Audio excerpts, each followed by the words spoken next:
जाती है, बदल जाती है, परिवर्तित हो जाती है, इसे बोलते हैं अवस्था में है, गति अवस्था में है।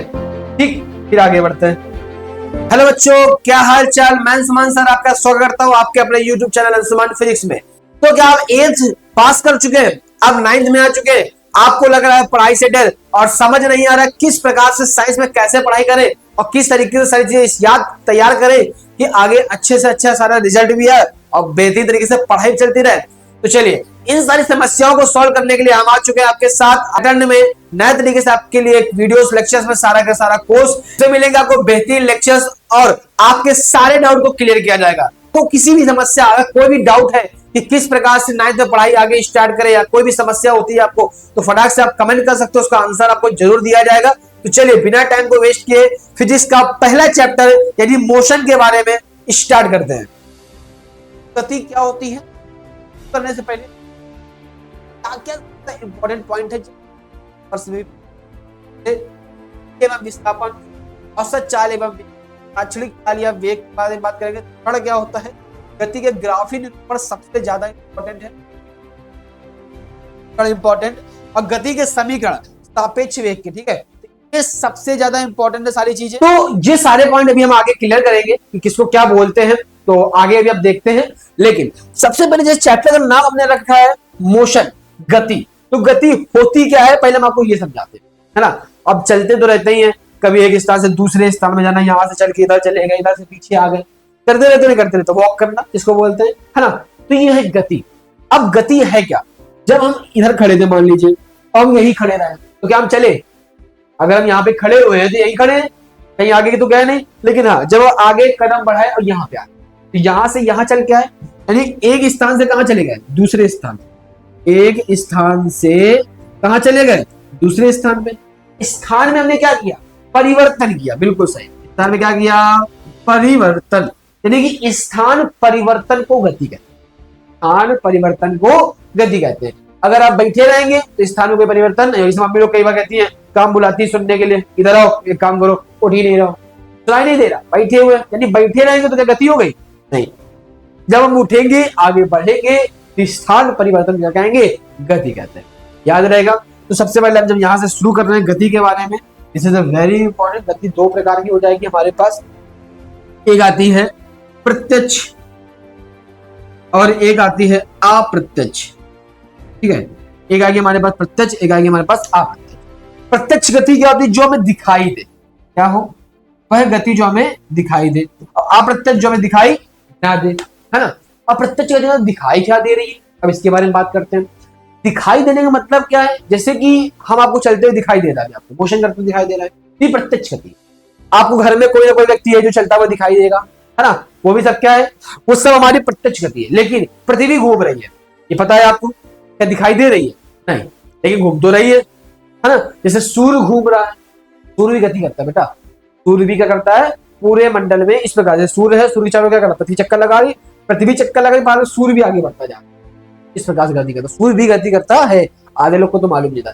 इसके बारे में जानेंगे, सूर्य गति कर रहा है पर हमें समझ में क्यों नहीं आ रहा है, दिखाई क्यों नहीं दे रहा, बाकी लोग क्यों क्यों नहीं कहते कि सूर्य गति करता है। इसका क्वेश्चन भी आगे क्लियर करेंगे, जब अभी आपको हम पीछे पढ़ाएंगे थोड़ा चीजें, ठीक है, तब बताएंगे आपको।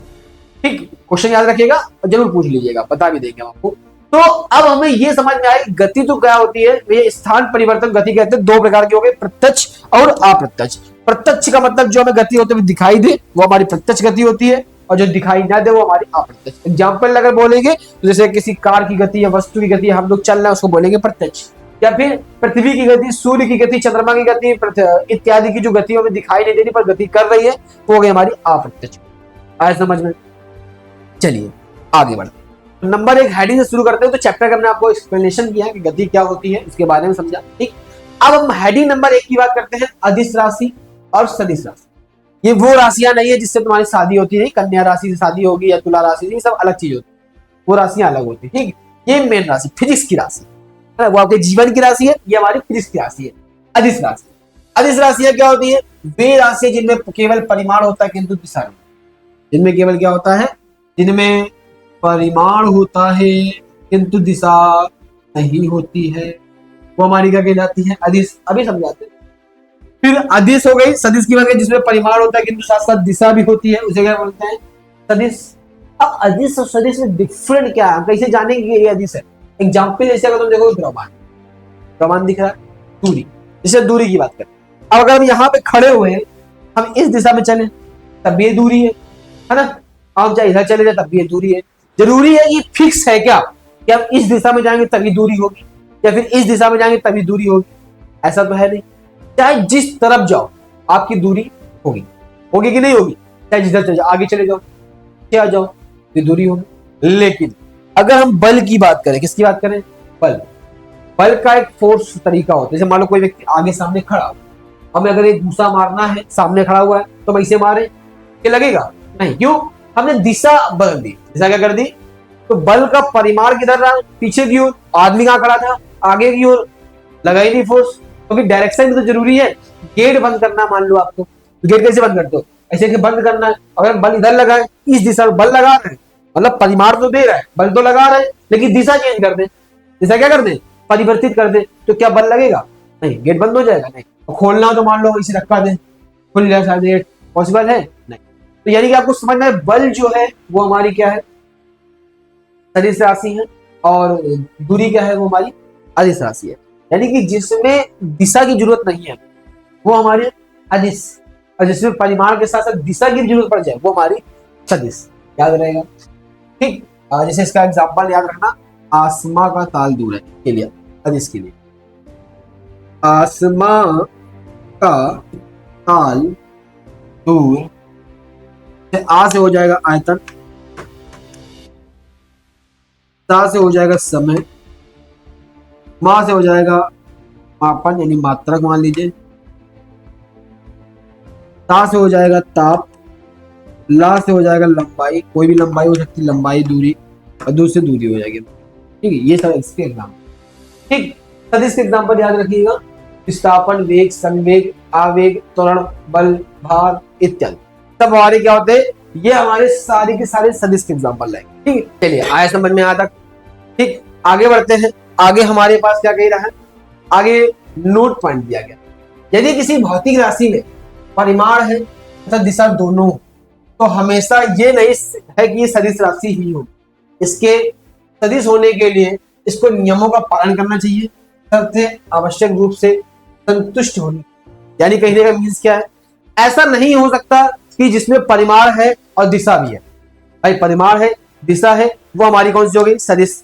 लेकिन ऐसा जरूरी नहीं कि परिमाण भी हो और दिशा भी हो तब भी वो सदिश हो। जैसे वैद्युत धारा, जैसे वैद्युत धारा, वैसे तो वैद्युत धारा हमारी सदिश होनी चाहिए। वैद्युत धारा हमारी क्या होनी चाहिए? सदिश। क्यों? आपके घर में बिल आता नहीं आता? तो जब यूज करते हो करंट को तो घर में बिल आता है, यानी कि बिल आया तो वो हो गया परिमाण, वो क्या हो गया? फिर कभी देखा होगा इनके घर में फेस नहीं आ रहा, कभी किसी और घर में फेस नहीं आ रहा, या कभी कभी आपने देखा होगा हमारे मोहल्ले की लाइट नहीं आ रही, दूसरे मोहल्ले की लाइट आ रही होती है। होता है कि नहीं होता?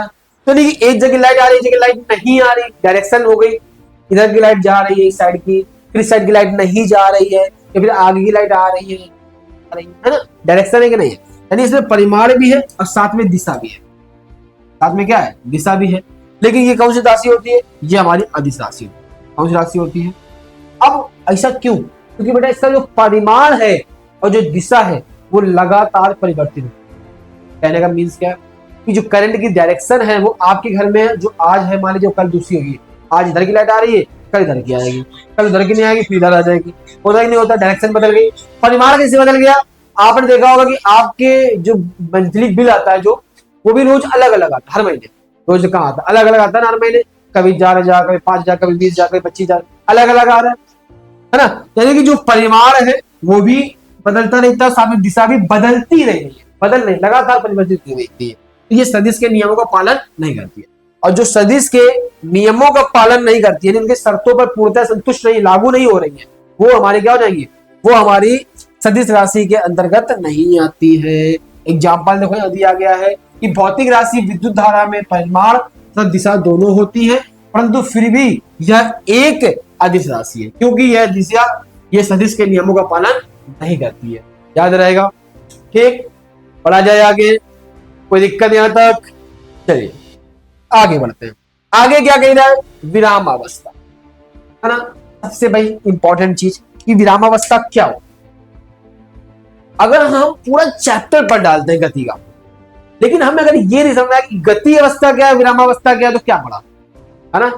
गति अवस्था समझ में आया आपको कि वस्तु अगर समय के साथ अपने स्थान में परिवर्तन कर दे या अपनी स्थिति में परिवर्तन कर दे, उसे बोलते हैं गति। जैसे हम यहाँ खड़े थे, अब हम यही खड़े रहे, तुम कल आओ तब भी खड़े हैं, परसे आओ खड़े हैं, नरसों आओ खड़े, स्थान में कोई परिवर्तन नहीं, इसको बोलते हैं विराम। समय गुजर रहा लगा था, जैसे एक सेब ले लो आप, पुस्तक ले लो, एक मेज पे रख दी अपने, कल आए तो वो भी रखी थी, परसों आए तब भी रखी है, आगे भी रखी ही रहती है ना, लगातार रखी हुई है।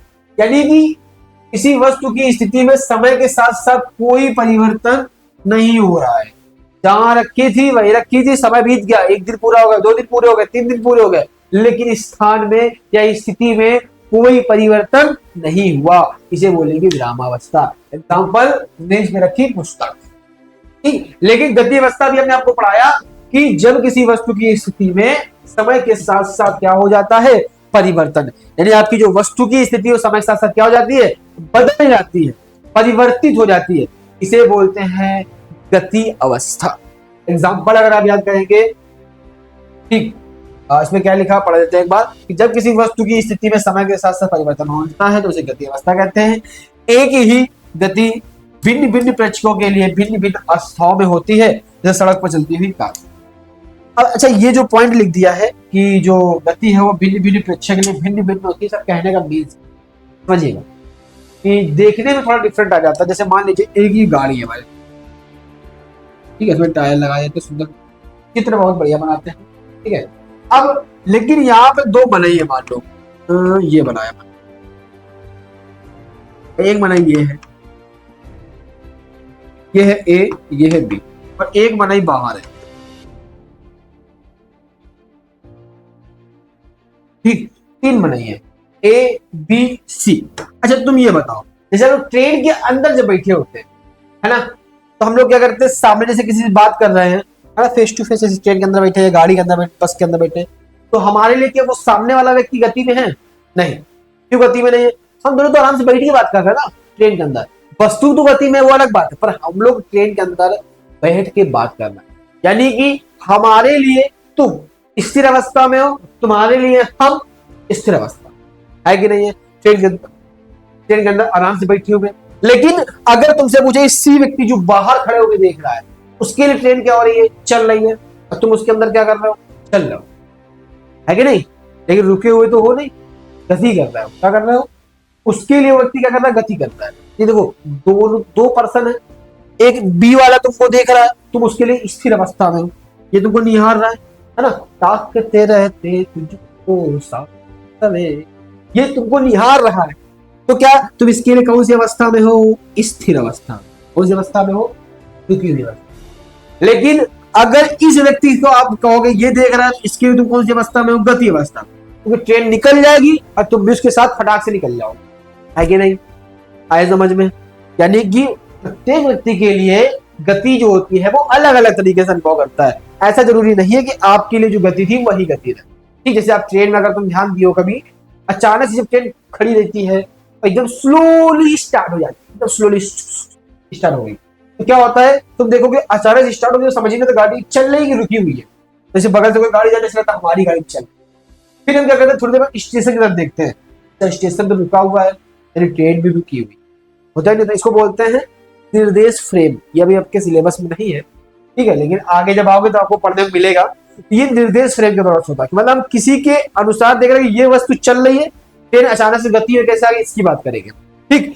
तो यानी कि ए वाले व्यक्ति के लिए बी वाला व्यक्ति, तुमको ए वाले को देख रहा हो स्थिर अवस्था में है, और वही सी वाला जब ए वाले को देख रहा हो किस अवस्था में है, गति अवस्था में है, ठीक। फिर आगे बढ़ते हैं, आगे कह रहा गति के प्रकार नहीं। गति हमारे कितने प्रकार की होती, 3 प्रकार की, एक विमी गति, द्विविमी गति, 3 विमी गति। अभी तो तुम बढ़ाए थे कि भैया गति जो होती है वो 2 प्रकार की होती है, प्रत्यक्ष और अप्रत्यक्ष। हाँ बेटा बिल्कुल, लेकिन ये अक्ष के आधार पे, किसके आधार पे है, अक्ष क्या होता है सर जी हमको ये बताओ। तो अक्ष बेटा जैसे एक्स अक्ष पढ़ी होगी तुमने, एक पढ़ी होगी वाई अक्ष, है ना, अभी तक तुम यही पढ़ते आ रहे, एक्स अक्ष वाई अक्ष, क्योंकि तुम छोटे थे, है ना। छोटे में क्या होता है, 2 अक्ष पढ़ाई जाती है, एक्स अक्ष वाई अक्ष। कमरा देखा तुमने, है ना, ऐसे होता है पूरा रेक्टेंगल फॉर्म में, यानी कि एक अक्ष हमारी क्या कर रही है, ऊपर की ओर जा रही है ना, वो हो गई मान लो एक्स अक्ष, एक कमरे में साइड में दीवार होती है हो गई वाई अक्ष, एक इधर जाती है वो होती है हमारी जेड अक्ष, है ना। तो एक्स अक्ष, वाई अक्ष, जेड अक्ष।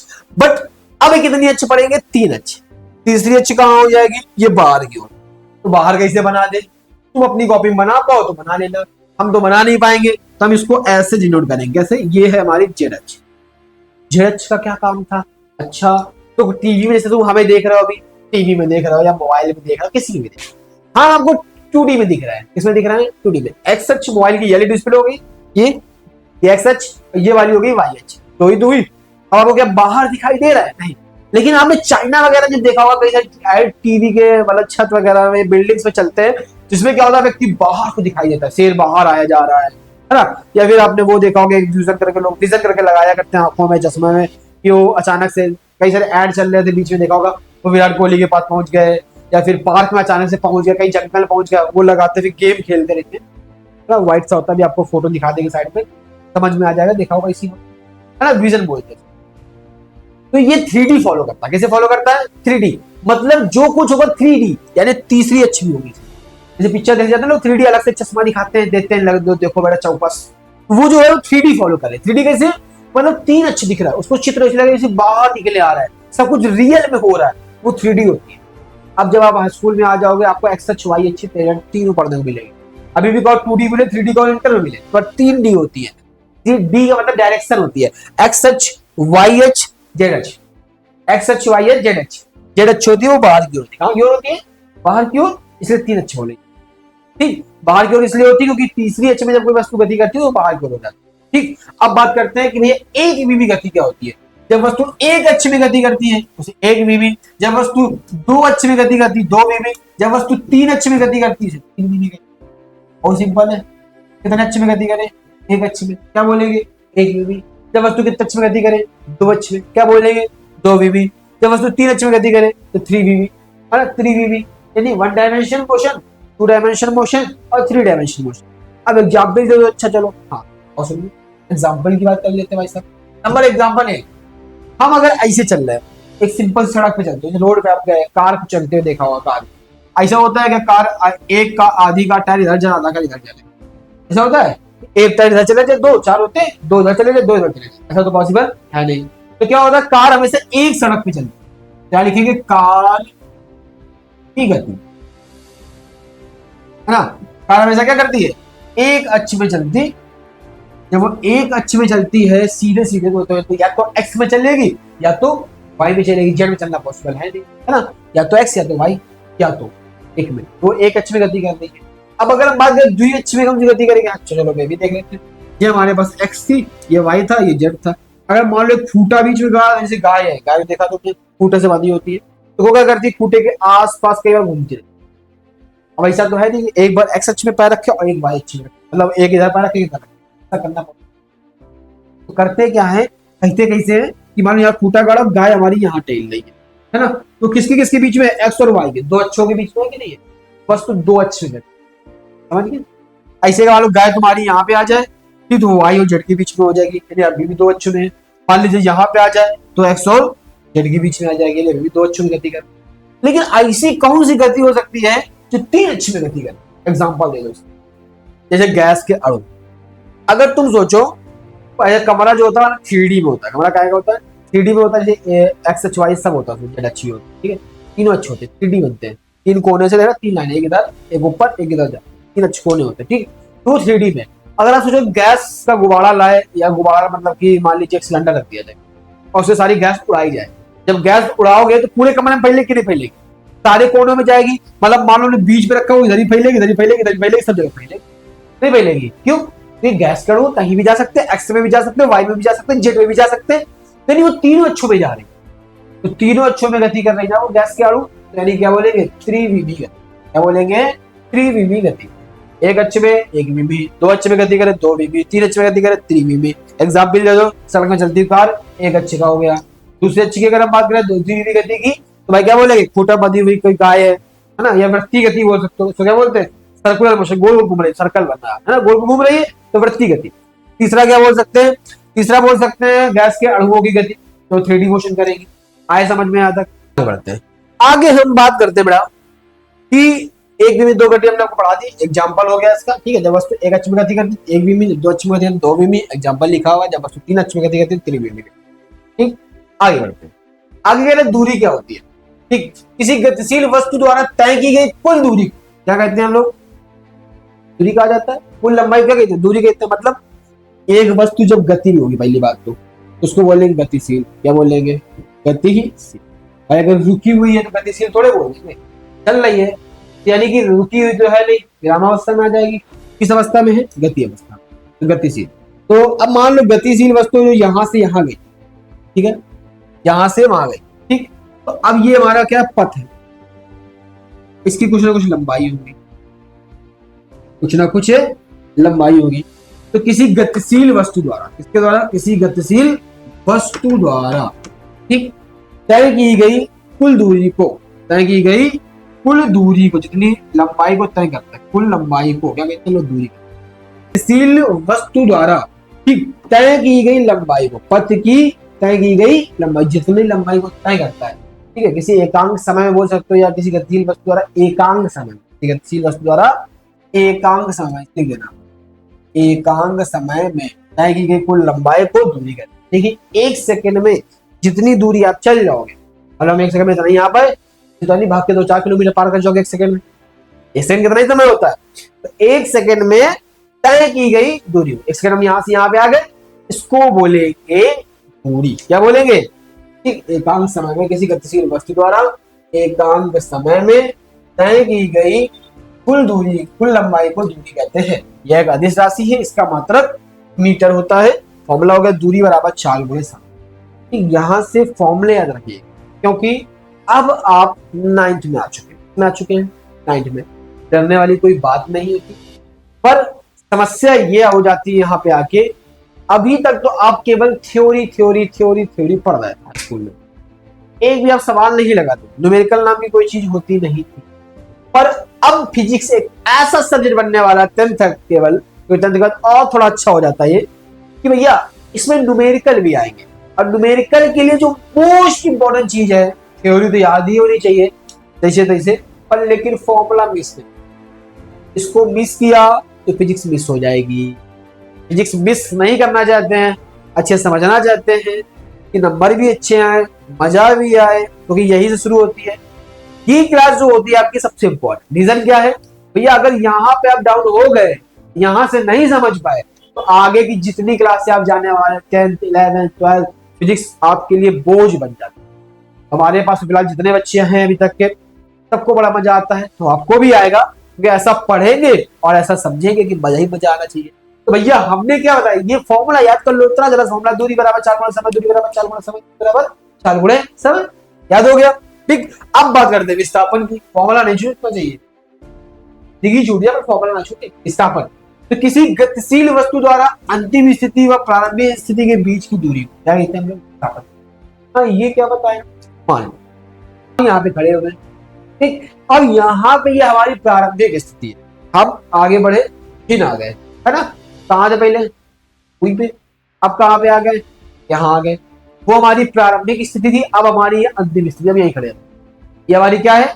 अंतिम स्थिति, और वो क्या थी? प्रारंभिक स्थिति। तो इतनी यहां से यहां तक गए, यानी प्रारंभिक स्थिति से अंतिम स्थिति तक गए, के बीच की जो दूरी होगी यही हमारा विस्थापन। ये हमारा क्या है? विस्थापन। आया समझ में? यानी कि जब गतिशील वस्तु द्वारा अंतिम स्थिति और प्रारंभिक स्थिति के बीच की दूरी को विस्थापन कहते हैं। यह एक सदिश राशि होती है, इसका क्या होता है? मात्रक। और सदिश राशि है जिसका मात्रक है, जैसे एग्जांपल समझिए विस्थापन। और हम विस्थापन, अगर आपसे क्वेश्चन पूछें, अगर आप अगली क्लास में इसका आंसर दीजिएगा, ठीक है? तो क्वेश्चन ये रहेगा कि अगर आपने आज का जब हमारा ये देखा होगा, हमने में क्या देखा कि भैया एक पाछे ट्रेन आ रही है और हाथ में है हमारे पास एरोप्लेन। क्या है? पीछे ट्रेन है, आगे क्या है हाथ में? एरोप्लेन। तो क्वेश्चन ये है, थंबनेल देख के तुम आंसर दे सकते हो, पर लेकिन क्वेश्चन ये है हमारा, अब ये बताइए कौन विस्थापन तय करेगा और कौन दूरी तय करेगा? अब दोनों को थोड़ा डिफरेंट हम बता देते हैं ताकि आप कंफ्यूज ना हो, ठीक है? दोनों में फर्क ये आता है भाई साहब कि जो विस्थापन होता है वो अंतिम स्थिति और प्रारंभिक स्थिति के बीच की दूरी होती है। जैसे एक मनई जो है वो मान लीजिए ए पॉइंट से बी पॉइंट तक गया, ए पॉइंट से बी पॉइंट तक, फिर बी से चला गया सी पर, कहाँ चला गया, सी पर गया। पहले कहाँ से कहाँ गया, ए से बी, अब बी से कहाँ चला गया, सी। तो अगर तुमसे अगर दूरी बताओ तो मान लो पहले ये निकाल, मान लो ये 4 गया, यहाँ 5 गया, तो अगर दूरी निकालने बोले 4 और 5 कितना हो गया टोटल, 9 चला, वो 9 कदम, मान लो 9 कदम चला। लेकिन हमने कैसे निकाला, ए से बी से सी, ये हमारी स्थिति बनी। पूरी दूरी मतलब पूरा स्थान चलना पड़ेगा, 1 2 3 4 5 ऊपर तक जाएंगे, ये पूरी दूरी होगी। लेकिन अगर विस्थापन निकालने के लिए बोले तो भैया अंतिम बिंदु और प्रारंभिक बिंदु के बीच की दूरी ये डायरेक्टली निकाल दो, यानी कि लंब आधार पाइथागोरस लगाएंगे, ये निकाला आपका। यहाँ पे ये तरीका होता लगा, यानी कि जो डायरेक्टली दूरी तय की जाए, डायरेक्टली चला जाए, ठीक समझ जाएंगे आप, वो हमारा विस्थापन होता है। जो चलना पड़े जैसे ट्रेन चलती है वो हमारी दूरी होती है। ठीक, कल बताइएगा कि जो ट्रेन होती है और जो हमारा एरोप्लेन होता है, दोनों में कौन विस्थापन तय करता है, कौन दूरी में चलता है। ठीक, तो हम एग्जाम्पल हमने पढ़ लिया, अब बात करते हैं इनके अंतर की। दूरी और विस्थापन में क्या अंतर है। दूरी भाई परिभाषा लिख सकते हैं, किसी गतिशील वस्तु द्वारा एकांक समय में तय की गई लंबाई को, या किसी गतिशील वस्तु द्वारा तय की गई कुल लंबाई को दूरी कहते हैं। ये पढ़ा गया हम लोगों ने। विस्थापन पढ़ा, किसी गतिशील वस्तु द्वारा अंतिम स्थिति व प्रारंभिक स्थिति के बीच की दूरी को क्या कहते हैं हम लोग, विस्थापन कहते हैं।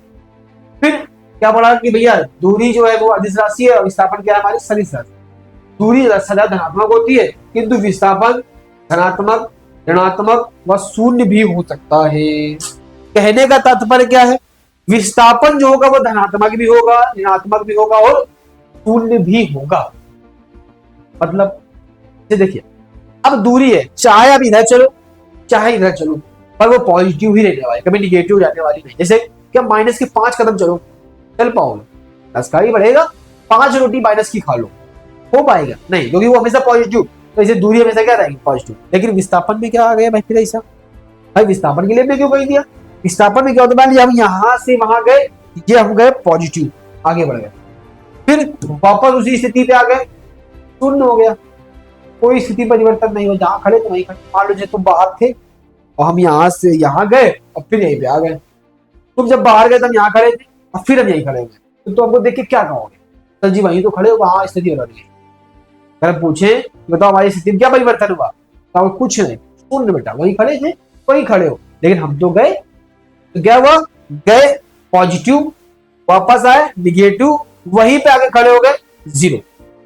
आए समझ में, ठीक।